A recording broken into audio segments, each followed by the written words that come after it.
Deputy, what's your view then on what you've been reading, what you've been hearing today? It's astounding, and it shows just how out of touch and unaccountable the people at the top of Jersey civil service believe they are.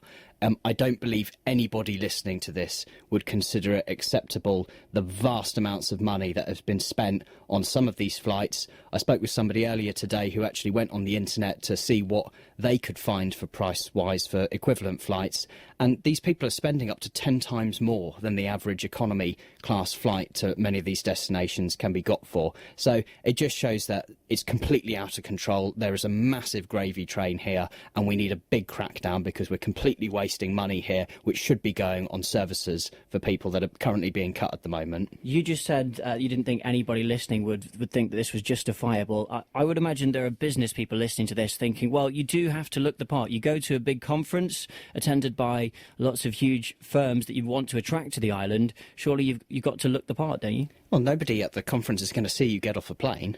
And even if they do, they won't know what section of the plane you were in. So that's a bit of a bizarre point.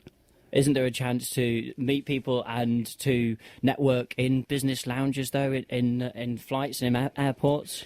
Well, maybe, but then if that happens, it's largely down to chance anyway. And when we're spending taxpayers' money, I don't think we should rely on chance. They should be for scheduled meetings, they should be important, they should be justified, and there should be a tangible benefit that's brought for the island. So I'm not against sending civil servants or politicians to places around the world to make the case for Jersey. That's incredibly important. But we can't do it when we're spending £6,500 on a flight to Hong Kong that you can get for £800. That's totally profligate and unacceptable. We've heard the system used to book flights is inefficient. Doesn't find the best fares or routes and tends to only use British Airways. Time then to get a better way and a more accountable way of doing this, perhaps? It might help, but I don't think it gets to the real problem. I think the problem is that there are people at the top of the civil service who believe that they're unaccountable, and the culture there is very conservative and resistant to change.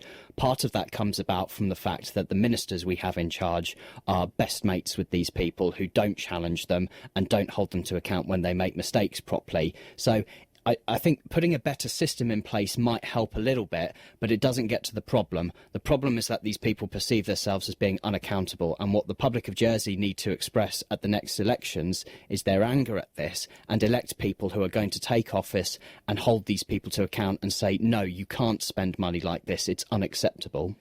Would you argue then that these trips haven't brought benefit to the island? It's impossible to tell. Some of them I'm sure have, some of them I'm sure were probably just jollies. There are plenty of reasons why people may need to go out the island for Jersey, but as I said, you do that in a cost-effective way and you don't spend thousands of pounds on a flight that you can get for a few £100. Just jollies. Do you think then someone has thought, oh, well, yeah, that conference is taking place, that's a chance for us to have a bit of a trip away?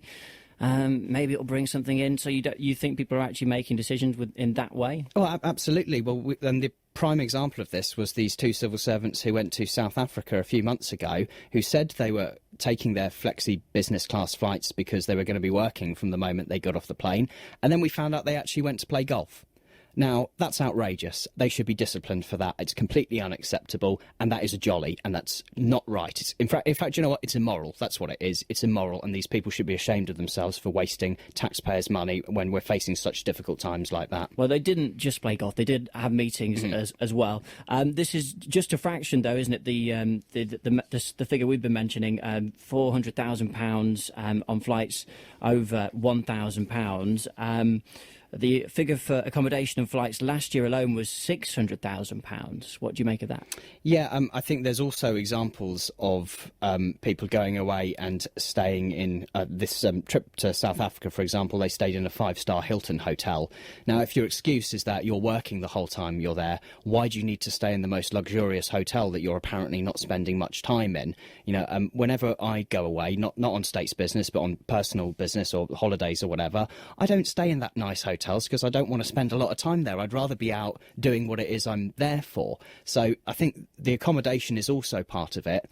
This information about the cost of flights has come to light because I asked a question in the States on this. My next question is going to be about accommodation, because I suspect what we know so far is just a drop in the ocean, and the government has got to get its act together on this. The government's reviewing all this then. Do you think it's going to produce a better system? Do you think we'll be spending less on flights in years to come?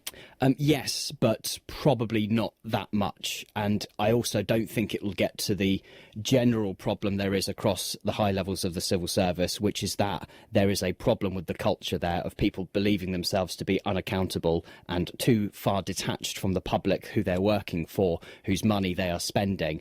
We need something much more than that, and that means a big shake-up of the political system so that the public elect ministers who aren't led by civil servants. Politicians are meant to be leaders, and civil servants do what the politicians tell them to do after they've got a mandate from the public. The current system doesn't work like that. Politicians tend to just do what their civil servants tell them to do, meaning their re-election is based on how successful the advice the civil servants gave them was, so they act nice to them. That cosy relationship shouldn't exist. Politicians should be challenging these people, and that doesn't happen under the current government. John in St Lawrence has been in touch. He says one way of economising is to send these civil servants on a one-way ticket. If this is how they operate fares, how do they look after the rest of the budget? What do you make of that comment from John? I suspect that's slightly tongue-in-cheek, but the basic point about making sure that trips are worth it, and if you had to fund your own way back from a trip, you would make sure you're only going to trips that are genuinely worth it. So, bit of a joke to make, but the point behind it is that these trips should be